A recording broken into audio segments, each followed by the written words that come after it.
Політв'язень з Севастополя Андрій Єнюков терміново потребує незалежного адвоката. Дисидент і активіст Олег Софяник відкрив збір на допомогу бранцеві.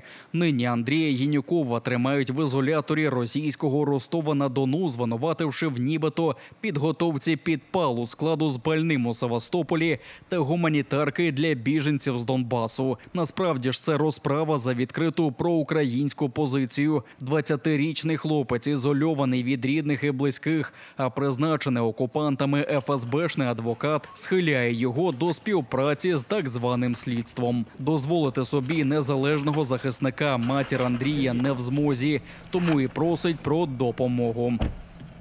Семья очень бедная, там одна мать, она воспитывает там 5 детей, соответственно, сами понимаете, это практически там делает какую-то работу, шьет на дому, вот работает санитаркой в больнице, ну и все, она не может позволить себе нормального адвоката, который бы мог там действительно оказать ему реальную помощь, и там через которого была бы связь с волей, там, свободным миром. Поэтому вот сейчас вот хотим начать сбор средств на адвоката, потому что, это действительно вопрос жизни и смерти парня.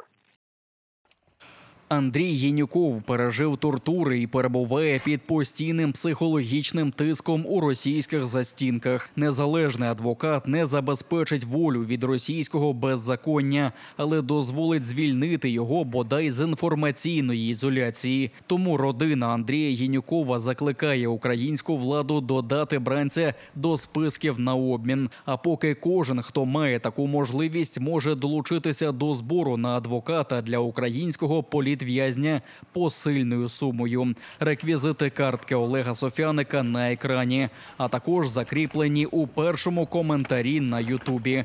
Кожна гривня має значення.